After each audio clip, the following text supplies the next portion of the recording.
Next keynote speaker will be speaking to us for just 15 minutes. He will be speaking on behalf of the former Minister of State, Petroleum Resources of the Federal Republic of Nigeria, Professor Emmanuel Ibe Kachiku. Standing in his place today is Engineer Bassey Rex. Can we please welcome him with a round of applause? Please remember, sir, it's a Friday, so we're trying to keep this as fast as we can. You'll be speaking to us for 15 minutes. If it could be lesser, we'll be grateful. Thank you. Thank you very much. Good morning, everyone. And I'll first say that Professor Ibe Kachiku would have loved to be here in person, but he decided because he had some other engagement out of the country. I know today I'll have a lot to speak, but I'll go straight because of our time. They've introduced me, my background. I want to first recognize all the professors from the University of Port Harcourt. I am also an alumni and a graduate of University of Port Harcourt. So thank you very much. An insight, and I'm impressed from the speaker that just left. Great work you're doing. I want to thank all of you present. We'll go straight to the keynote address by Professor Ibe Kachiku. And the team, the sub-team today will be the strategic role of African Energy Bank, government towards easier procurement of natural gas industry equipment technologies. His opening remark is straightforward. It is always a privilege to stand before men and women who continue to define Africa's energy destiny. And each time we gather in a room like this, it is not merely to share ideas. It is to reaffirm a shared conviction that Africa must own the instrument of our growth, write our own economic script, and determine the pace and direction of the industry journey. Let me begin by thanking the organizers of this summit of creating a platform that will continuously draw together thinkers, investors, policymakers, and engineers to deliberate on a great question shaping African energy transition. The theme before us may sound highly technical, but its implications are profound. It goes very heart of Africans' aspiration for economic independence and technological sovereignty. Setting the context, the African energy paradox. Africa sits on a mountain of energy wealth. We hold nearly 10% of the global oil reserve, 9% of the global gas reserves, and over 40% of the mineral essential to global energy transition, from lithium to cobalt and to nickel. That's why today we're saying that we're a gas nation. And I'm starting to say yes, that Nigeria is the heart of gas nation in Africa. The paradox of wealth without access is central challenge of our time. The rest of the world debates how to move away from hydrocarbon. African debates on how to get enough of it, to power our industries, to light, to our homes, to merchandise, to our farms, and to industrialize our economics. If the 20th century was the age of crude oil, then we have to begin to think why natural gas matters. Natural gas is not merely another export commodity for Africa. It is a catalyst. It is a catalyst that we should all begin to think outside the box. It is a catalyst that will project Africa for tomorrow. Of course, today we talk about clean. The world and other countries gag around resources of clean energy. And gas, of course, offers clean energy. Reliable and affordable energy for industry, power generation, and domestic consumption. It provides the feedstock for fertilizers, plastic, and petrochemicals. the building blocks of the modern economics. When harnessed efficiently, gas can transform Africa's economy to the highest ranking in the world. But to unlock this potential, we must confront three critical realities. The challenge, which is one of the African big challenges, we'll come to that. I think he spoke more about it, about African Energy Bank, is the challenge of financing. Financing is a major potential stopper for so many entrepreneurs in Africa. The challenge of technology. This is not to say that we do not have great minds and great people that can do technology. Of course, we do have great mind, great people, great insight of people that understand even more than what we could expect and even experience. We talk about the challenge of governance and coordination. This goes way beyond to policy, framework and how we regulate, to put this in a context. Then there is a particular procurement challenge, a persistent barrier. Let me be clear, procurement, the ability to acquire, maintain, and deploy the right equipment, of course we all know, and technology, has long been one of the quietest yet most critical bottlenecks in African evaluation.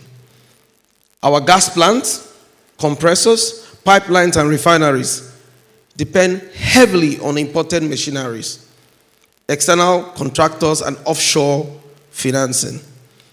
The procurement process is sometimes often slow, fragmented, and very expensive. Each piece of the imported technology and hidden costs, shipping, insurance, currency exchange, risks, and maintenance dependencies is a key factor that can cause some external issues on the system. In some cases, equipment alone account for about 30 to 40% of our project delay. People will begin to say, can we get this equipment? Can we get this? Can we get that? But we are very much happy that African Energy Bank will bridge that gap. And we look forward, after the consolidation, for us to have African Energy Bank to support most of the projects in Africa, especially gas. The path to sustainable energy development requires that we rethink procurement, not as an administrative process, but as a strategic enabler of the industrial growth. This brings to us one more, the most transformative development in Africa, recent energy history, the emergence of African Energy Bank. Institutions like the African Energy Bank, jointly conceived by the African Petroleum Producers Organizers, that's APO, and African Energy Bank, making a turn point in the financial dependency. You see, today we have a lot of dependency of getting offshore financing, foreign direct investment, and to be fair in Africa, we cannot just depend, but we need to create that model just like we have the China Energy Bank. Africa stands in a point where we should be our own financiers of our own projects. We have all the resources. All we need to do is to come together as an African continent and work towards this to be implemented. For decades, Africa has depended external financiers, lending, condition, and often, misaligned without realities. Most investors will tell you that there is risk. Africa is risky to do business. The reason is because they want a return of investment. They want to be sure that their money will be coming back to them.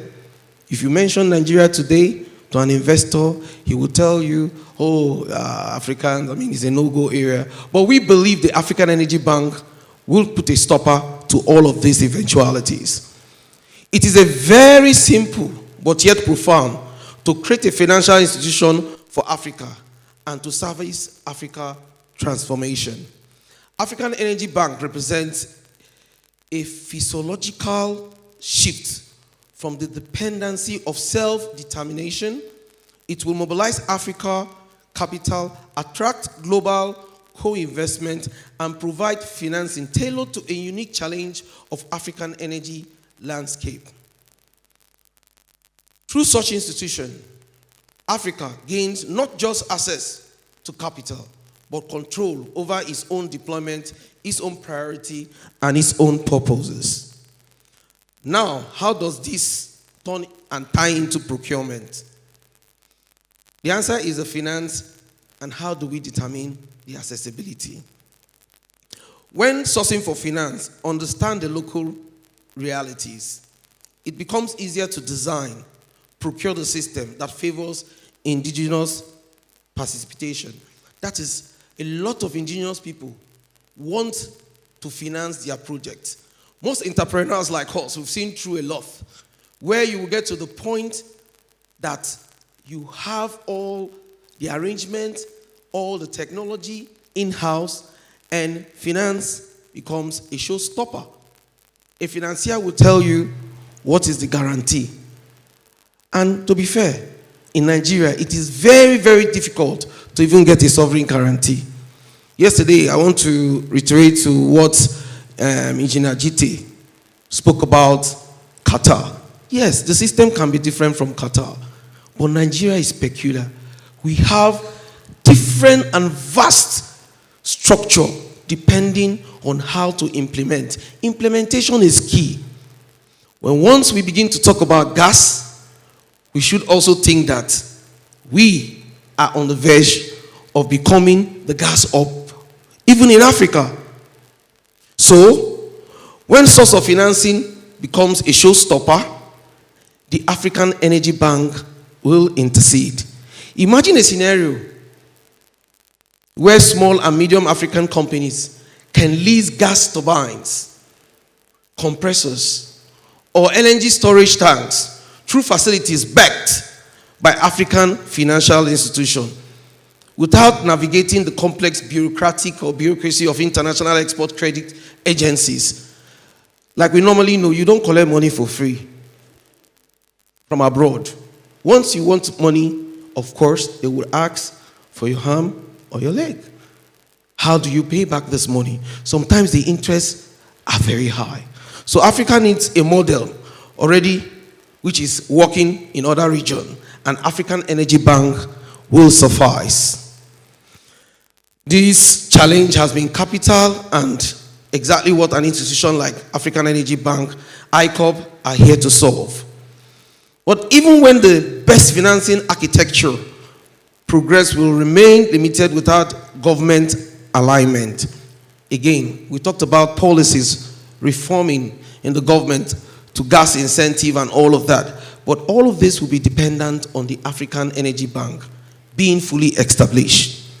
African governance must therefore see themselves not as regulators, but as a strategic partners in the industrial enablement.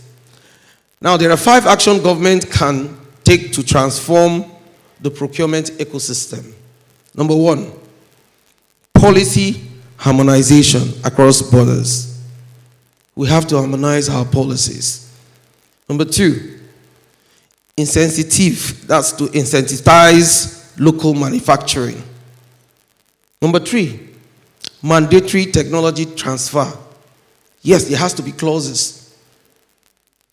Number 4, this is my part. That is, we have to go digital. Digitalization of procurement process will cut off all the bureaucratic processes of things that are supposed to be done. We plan, we talk, but we don't implement. And these are the challenges. Then we have to look at the 5th one, which is institutional coordination. He spoke about setting centers across universities for R&D. This is key, so that we can feel and understand that we have the capacity. Technology sovereignty beyond import dependency. Africa cannot continue to rely solely on imported technology. I will say this. I want to digress a bit, because people look at Nigeria as, yes, giant of Africa. But I can tell you, what is done in America can be done in Nigeria. We are the first people to design a modular refinery. I was talking to some of my professors this morning that we have people doing profile, if you understand where I'm coming from. People that did not even attend any kind of education. They were able to refine some products without understanding the process. The limitation there and the environmental consequences on this is pollution, which we don't want. So we have to look for a cleaner path to tow and to direct all of these people to understand that yes, Africa has the potential to move forward, and African Energy Bank will assist in making all of this come to light. We must also transform from being importers, like I said, to create co-owners and create more innovation, technology to get things moving across Africa. To achieve these 3 steps, we have to create regional centers of excellency, which means establish institutions dedicated to gas research. I mean, that's what my humble, let's say, Engineer Tangot talked about. I mean, he spoke about this, that we need more research centers. And it is very tangible that people want to see physical things that they will put their money. But R&D also is very important. This will aid to the fabrication and maintenance of anything that we want to do. Because you first need to understand the process before you begin to talk about implementation. These are the key that we should be looking at. Each sub-region should host a specialized center. This specialized center should be a one-stop gap for technologies. Another for gas processing, another for digital metering, and another for control system. My background is purely instrumentation and control. We talked about, PNIDs, drawing, and how we can as well put things, design, a lot of front-end engineering design. You can do all of that in Nigeria. When they told us that, you need to get somebody to come in and put up a design for you, why are we engineers? There are lots of engineers in Nigeria that can do better because they transport our own ideas and technology abroad. The same us go abroad and do this design, but when you come back to Nigeria, they are looking for a white face. They are looking for a white face to give you an internal battery limit system. When you make a presentation, somebody start looking at you, where are you coming from? You see, I make mention of Bofire. Those guys do not have any background, but they understand an internal battery limit system. What I mean by an internal battery system is those OEMs that we go and visit. We bring their technology there. No, we have it here. The only stone shopper is financing. It's financing. An African Energy Bank will create that hub. So we need to invest in skills and training. Yes, technical universities, polytechnics must be integral to this industrial policy. Government and financial institutions must invest not just in hardware, but in human capital development. Without skilled Africans to manage and maintain imported equipment, every procurement cycle will be reset dependency. You cannot be praying for a technology transfer when we can be the technology transfer to other people. And we are already. I'm happy my senior brother from Shell, my background too, Shell trained me. We built a Aruba floating gas plant. I was discussing with my professors today that it was like this. People were coming to bamboozle us with technologies and understanding that we already have here in Nigeria. Somebody will come up with one PID design and tell you, this cannot work, and they still want us to tow the process. All this process are in Nigeria. What is our limitation is financial. How do we get over this? African Energy Bank will be the answer. So African energy landscape is too interlinked for any country to go alone. Africa has to come together. What Nigerian manufacturers Egypt can deploy, what Algerian refiners can deploy, and Angola can export, Mozambique can process, South Africa can distribute, Nigeria can also do all. Our collective strength lies in regional specialization and continent collaboration. And I'm happy we're doing that now.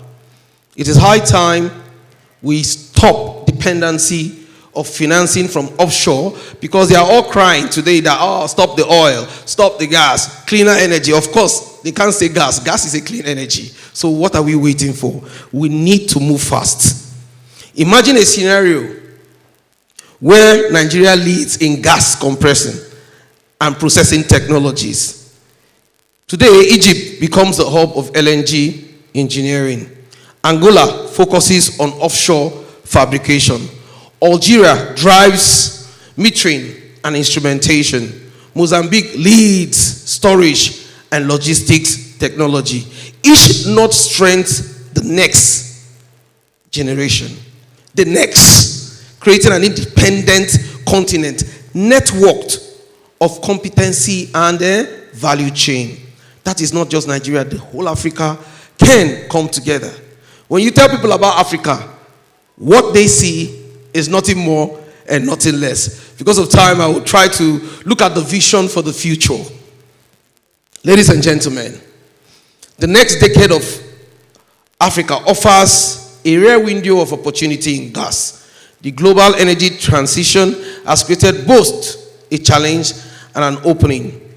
As traditional financiers withdraw from fossil projects, Africa must rise to fill the vacuum. Not in deficiency or anything of sort, but in a global strength to recognize our unique capacity. Our challenge is not the absence of will, but the absence of coordination. Our weakness is not lack of talent, but lack of trust in our institution. Our industries and sometimes are seen as industries that are not capable, but we all know that we have the energy to do that. So I would want to wrap this up by believing that the continent can do it. We have the resources, we have the intelligence, we have the intellect, we have the resilience, we have everything here in Africa to keep Africa as the next future of gas hub. Thank you very much.